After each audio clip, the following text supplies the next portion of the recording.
Everyone's been asking the wrong question. It's not VR or PC design. One of them is already dying, and the company you trust the most is quietly burying it. Stay with me for the next 10 minutes, because by the end, you're going to feel genuinely stupid for not seeing this sooner. Last year, I spent 4 months testing every major VR platform on the market. Meta Quest 3, PlayStation VR 2, Vision Pro, all of it. And I kept running into the same thing over and over. Not a hardware problem, not a software problem, a design problem. One that nobody in the industry wants to talk about because it would cost them billions. Here's what I found. There is a fundamental design flaw buried inside every VR headset on the market right now, and it's not the weight, it's not the resolution, it's not the price.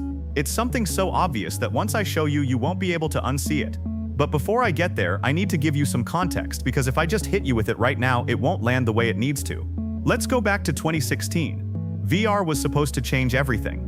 Every tech CEO on the planet was telling us the same story. In 5 years, you'll be living half your life in virtual reality. Fast forward to today, 2026, and what do we actually have? A market that's been about to explode for a decade straight. Meanwhile, PC design, the thing everyone called boring, has quietly done something nobody expected. It evolved. Ultra-wide monitors, OLED panels, 240Hz refresh rates, ergonomic builds that your body actually wants to use for 8 hours straight. Nobody made a TED Talk about it. Nobody got a magazine cover. But people kept buying it. So the real question isn't which one looks cooler in a promo video. The real question is which one actually fits human behavior. Okay, I promised you a payoff at this point, so here it is. VR is not losing because of technology. The technology is genuinely incredible now. VR is losing because of friction. Every single time you want to use a VR headset, you have to decide to use it. You have to get up, strap it on, deal with the weight, find your controllers, clear the space around you. PC, you just sit down. That sounds trivial. It is not trivial. That difference in activation energy is literally the reason one of these platforms has 500 million daily users and the other one has marketing campaigns.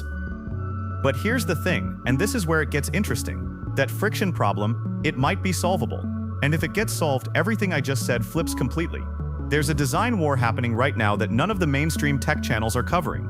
3 major companies, I won't name them yet, are racing to solve what people inside the industry call the cold start problem of VR. And one of them has a prototype that I've seen footage of, not official footage, that genuinely scared me. Not because it was bad, because it was good. Way too good for where we're supposed to be in this timeline. I'll get to that. But first, I need to show you why PC design is stronger than people think. Because the pro VR crowd has been misrepresenting the numbers in a way that's honestly kind of embarrassing. Let's talk about what the data actually says. Steam hardware surveys, which represent hundreds of millions of gamers, show that monitor setups haven't just held their ground, they've grown in quality adoption year over year. The shift to high refresh rate, high resolution, ultra-wide panels has been one of the fastest hardware upgrades in gaming history. And design-wise, the PC ecosystem has become ruthlessly good at something VR still can't do: disappearing. A great PC setup doesn't feel like technology. You stop noticing the monitor. You stop noticing the keyboard. You're just in it. That's the holy grail of interface design. When the tool becomes invisible, VR has the opposite problem. It's always reminding you it's there. The headset on your face, the boundary walls, the resolution limits at the edge of your peripheral vision. The moment you reach for something that isn't real, every one of those is a design failure, not a technology failure, a design failure. And yet, I still think VR wins in the end. Here's why. Hot take incoming. And I mean this seriously. The entire AAA PC gaming industry is making a fatal mistake right now, and it's going to cost them the next decade. They're designing for the current user, not the next user. The average new gamer entering the market in 2026 did not grow up with a mouse and keyboard. They grew up with touch, with mobile, with controllers, with spatial interfaces. For them, the PC setup is the weird old school thing. VR is just natural. That generational shift is slow, but it's not stopping, and when it tips fast. Last year, I gave my younger cousin, she's 14. I gave her an hour with my VR setup and an hour with my PC setup, same game, different platform. I just watched. On PC, she spent the first 15 minutes figuring out the mouse sensitivity. Frustrated, almost quit. On VR, within 30 seconds she was laughing so hard she knocked over my lamp. She didn't need a tutorial. She didn't need to read anything. She just reached out and grabbed the world. And I thought, okay, I get it now. The problem isn't that VR is bad. The problem is that VR isn't ready yet. But PC design isn't the future either. It's the best version of the past. The real question is, what fills the gap between now and when VR grows up? Here's the answer nobody wants to give you because it doesn't make for a clean YouTube title. Both lose, and both win. The companies that are going to dominate the next 10 years are the ones building hybrid interfaces, screens that know when to get out of your way, headsets that know when to let you take them off. Apple understands this, which is why Vision Pro's whole design philosophy is about blending realities, not replacing them. Microsoft fumbled it with HoloLens. Too corporate, too early, too expensive.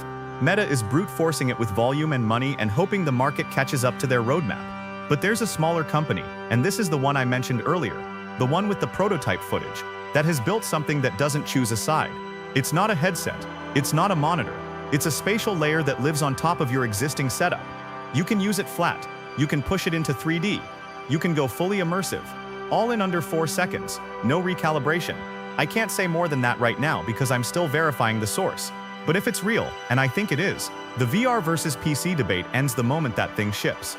But here's the part that actually affects you right now today, not in some hypothetical future. The way you're building your setup right now is either preparing you for that transition or locking you into a dead-end investment. And I see the same mistake being made constantly in every gaming subreddit, every setup tour, every build guide. People are optimizing for today's software with tomorrow's hardware budget. That's backwards. The smart move, and I'll break this down fully in a separate video, is to build for input flexibility. Because whichever platform wins, the input method changes. And if your setup can only do one thing with your hands, you're already behind. And I know what some of you are thinking right now. You're thinking, this guy is overthinking it. Just buy what feels good and play your games. And honestly, a year ago, I would have agreed with you. But then I watched an entire generation of gamers get stuck with hardware they couldn't adapt, couldn't upgrade their workflow, couldn't shift when the platform shifted. They didn't lose because they made bad purchases. They lost because nobody told them the game was changing underneath their feet. That's what this channel is for. Think about that the next time someone tells you to just get the best monitor you can afford. VR is not coming to save gaming. PC design is not going to hold the throne forever. And the companies betting everything on one side of this fight? They're going to learn that lesson the hard way. The future belongs to whoever figures out that humans don't want to think about their interface at all. Not the prettiest headset, not the fastest refresh rate, not the most RGB in the room, the one that disappears. The best technology in history is the kind you forget is even there. The wheel, the keyboard, the touchscreen. None of them felt revolutionary after the first week. They just felt like life. That's the bar. And we're not there yet. But we're closer than the headlines suggest. Closer than the investors admit. Closer than the companies want you to know. Because the moment it clicks, the upgrade cycle stops. And that terrifies them. And whoever gets there first, they don't just win the gaming market, they don't just win the hardware race, they set the rules for how every human being interacts with every machine for the next 50 years. That's not hyperbole, that's just where this road goes. Like if this changed how you see your setup. Drop in the comments, Team VR or Team PC, and more importantly, tell me why. I want to hear the actual argument, not just the brand loyalty. See you in the next one.